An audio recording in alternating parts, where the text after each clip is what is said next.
Worst way to catch a cheating wife. The following will be long since it happened some years ago, and I just recently felt moved to share it after reading so many stories and personal experiences on this website. It is my goal that my story can be of assistance to someone else who is dealing with infidelity. My ex-wife and I were married for almost 20 years before our divorce. Prior to meeting him, I worked as a professional firefighter, having graduated high school at the age of 17 and enrolled in Fire Academy with a parent waiver. I am the fourth generation of firefighters. I worked my way up to battalion chief before requesting a demotion back to rescue captain of the rescue squad in my department, since that was where all of my certifications and other credentials were located. On one occasion, we received a call on Christmas Eve about a structural fire in an apartment building. When we got on the scene, we discovered that 18 persons had gone missing. We began rescue efforts and were able to identify a young couple and their wife in a single unit. A young girl seated with medics started shouting, my baby," as soon as I took them out. While a tender changed my oxygen bottle, I was distracted by a young lady screaming, my baby, my baby." I dashed up to her and asked her, "Ma'am, what kind of kid I was looking for? A dog, a cat, a human, or something else?" The only thing she kept repeating was my baby, so I dashed back in after her. I came from the building a short time later with a baby, and as I was making my way out, something inside the structure exploded, debris everywhere. Unexpectedly, I was hit in the back by a big splinter of wood. As soon as I got to the triage area, I fell. I had given up the baby. Then I saw the message "splinter" was detected hanging out of my mouth. Then I was flown by helicopter to a trauma center, where I passed out twice and was brought back to consciousness before being rushed into emergency surgery. My heart had been pierced by a splinter, and I was on the verge of death. My wife was called by my team to notify her of what had transpired, and she told them that she would not be attending since she had more important things to do than worry about my ploy for her attention and how I was attempting to get into her trousers while at work. The hospital kept me for 30 days because they wouldn't let me go until they were pleased that I was healthy enough to return home, which was in a very rural location around 60 miles from where I worked and had a genuine hospital. When I was released, I begged my wife to transport me to the top, but she stated she didn't have the time to make the trip. To go home, I had to beg for a lift from one of my crew members, who led me inside my house to make sure I wasn't alone.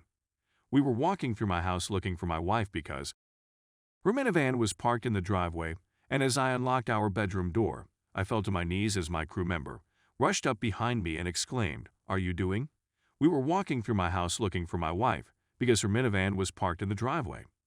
When we opened the door to my bedroom, we found my wife in bed with a person under her kitty, another behind her in her buttocks, and a third in her mouth.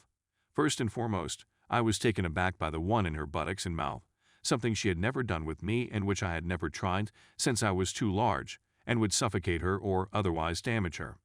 My buddy helped me out of the car and then went inside the store to purchase some clothes for me to take with me.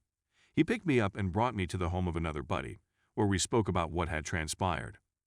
Afterward, when I apprehended her, my friend told me that when he came into the room to retrieve something for me, the ex and her boy toys didn't stop what they were doing, and he was able to take cell phone film without them knowing it.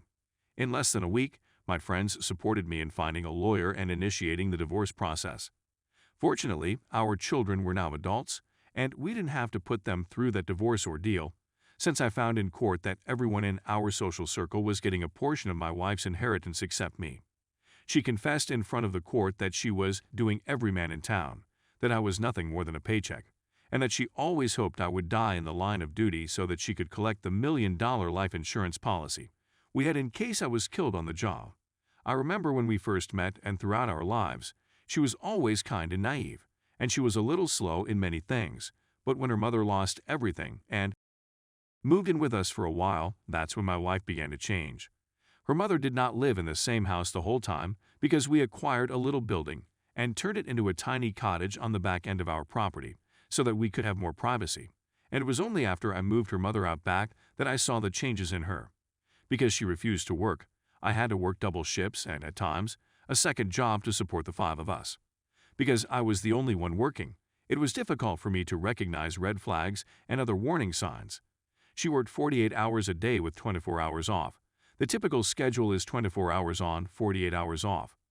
My family consists of my wife, 2 children, my mother-in-law, and myself. Since capturing her, the home has been sold, and everything that was formerly considered joint property has been divided, sold, and split again, and so on. My crew has rallied behind me, being there to assist me when I wanted, as well as to assist me in regaining duty status, as well as to be there when I require someone to chat to, and so on. Because the vast majority of the men and women on my team lived in the city where we worked, it took them at least an hour each way to come and assist me. I worked really hard to recapture my career.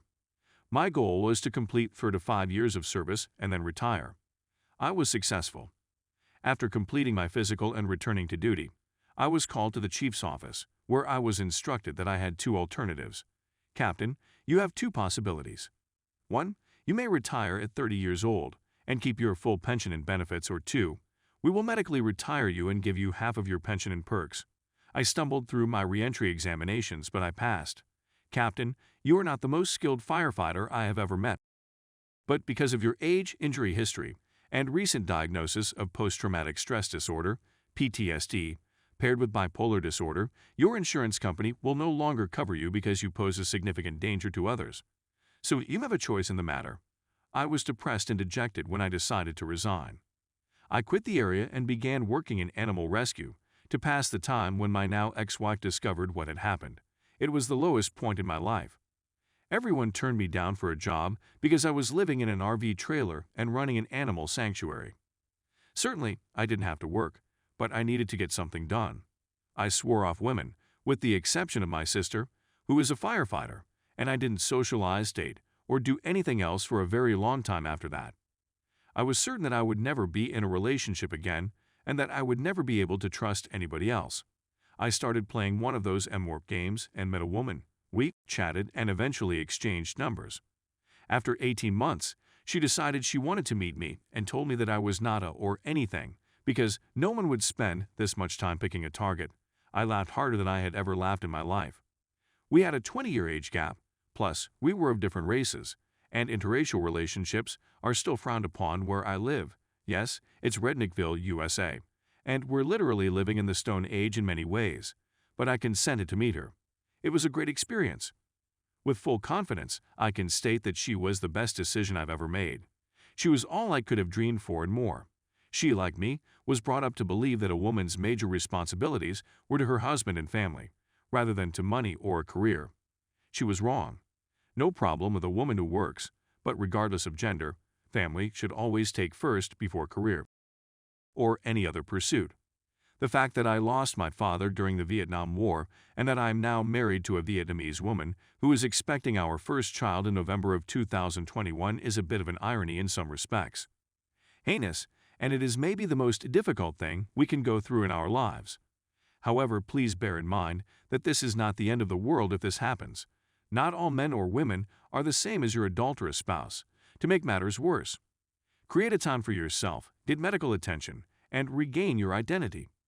Take your time and remember that something higher is searching for you as well. Suicide is never, ever an option.